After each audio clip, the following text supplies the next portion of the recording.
Hi. I'm gonna try to make a video here and just speak extemporaneously. I'm just making a video because I can't fall asleep. I'm exhausted, and I know that I desperately need to fall asleep because I have therapy tomorrow. But at the same time, my mind has been flooded with all of these different things, and I think I solved some of the issues by contacting somebody I was hoping not to contact for a very long time, but I don't know if what I said was right. Well, I mean, I know what I said was right, but I don't know if what I said was phrased correctly, because sometimes I'm not quite diplomatic enough for my own good. You know, or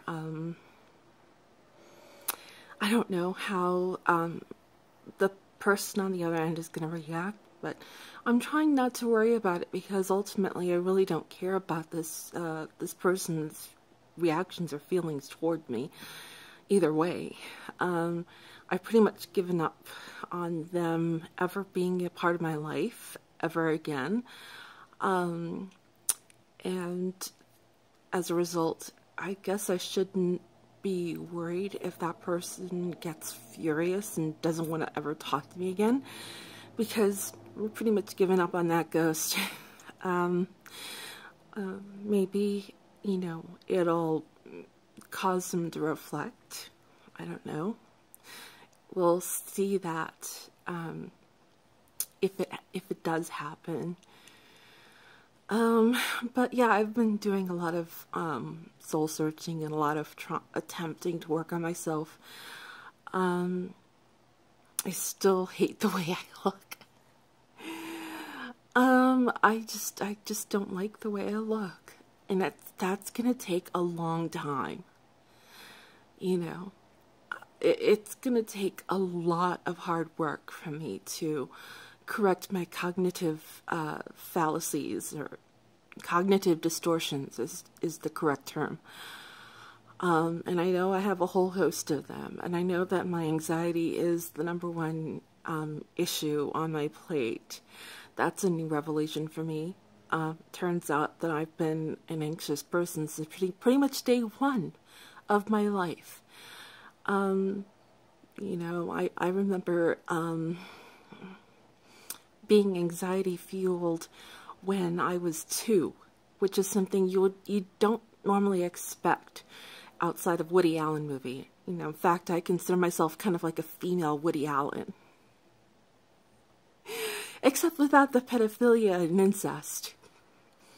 Wink, wink. But yeah, anyway, so yeah, I'm a neurotic, and that has probably engendered in me my depression issues, which is a major one to wallet for me, is having both depression and anxiety, which often, you know, comes together as a 1-2 punch. It's a package deal a lot of the time, but it's really difficult to get through. You know, it's difficult enough having to deal with either one, either anxiety or depression, but when you have both, it's like, it's crazyville. You know, and I probably live in Crazyville right now. I don't know.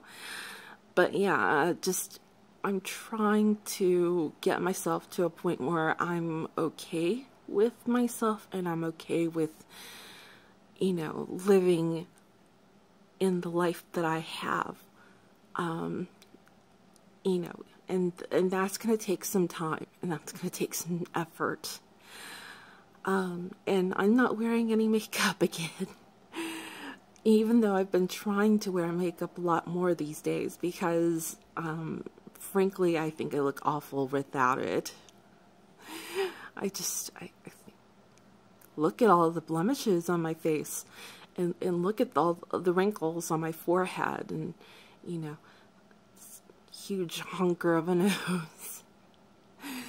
But, yeah, you know, going back to, you know, appearances and all of the other issues and stuff. Oh, and neuroses. This all ties in because I'm currently being neurotic by my physical appearance. Hello. You know, if I were a really good screenwriter, I could probably give Woody Allen a run for his money. It'd be a really weird sort of experience, though. How many Latina Woody Allen types do you know? Seriously. Look at me.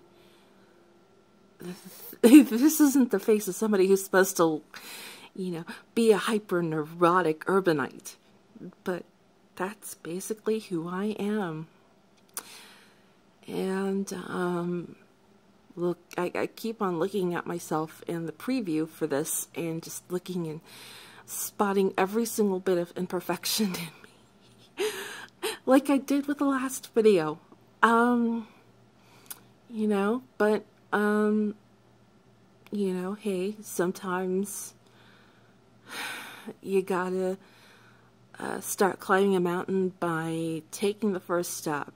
And I think I've made 2 steps total on my process toward climbing the huge mountain, the Mount Everest of my insecurities about myself, and trying to climb over Mountain Inner Demon.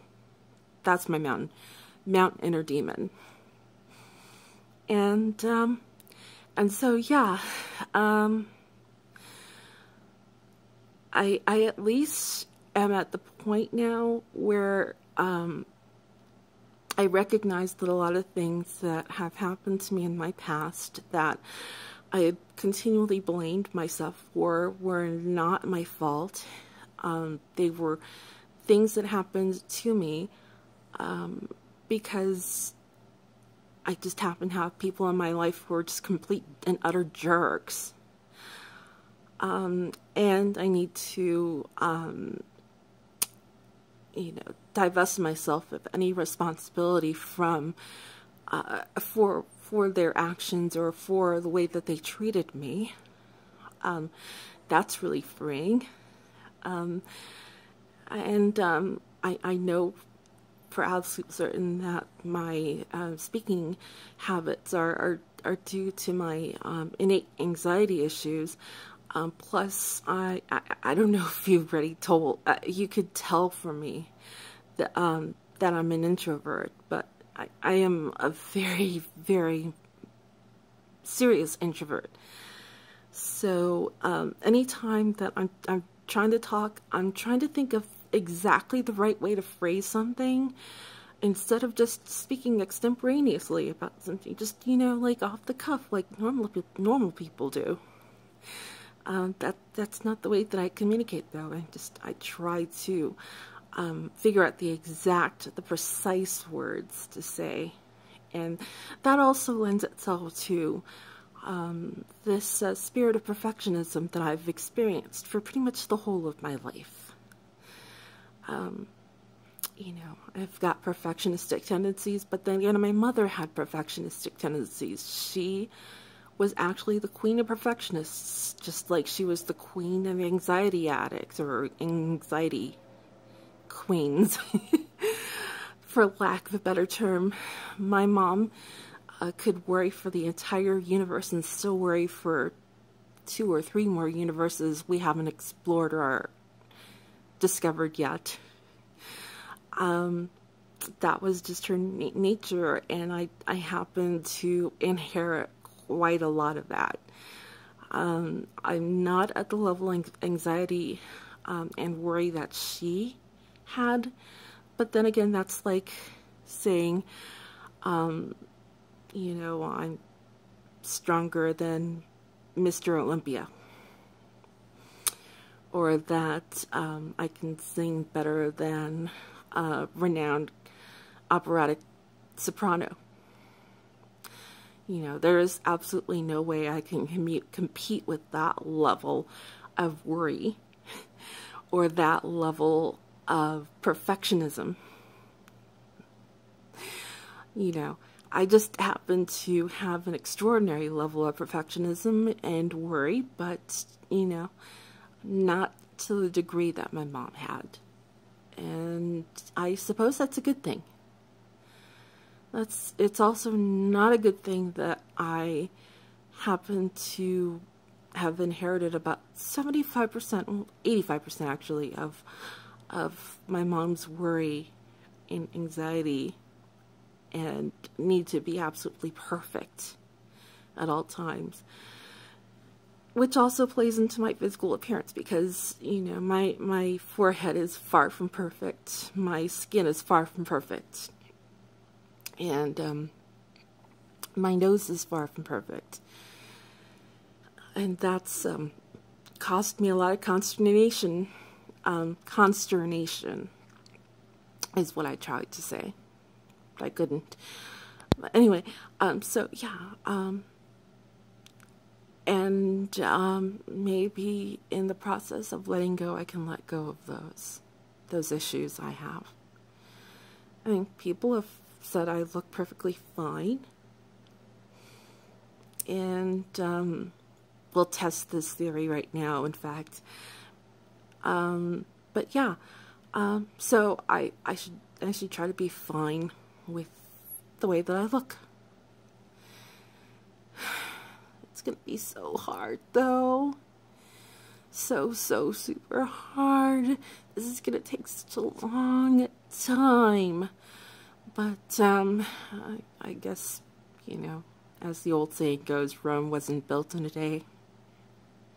And like I just said, you know, it takes step by step to climb out a mountain.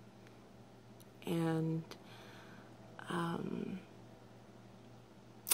oh, I just remembered what I called my own mountain. I'm gonna, try to climb Mount Cognitive Distortions. And if and when I do, I will celebrate that. And maybe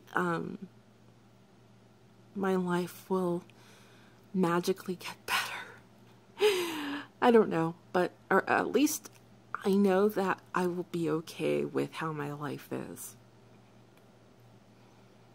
Who knows? Who knows what can happen after that? All right.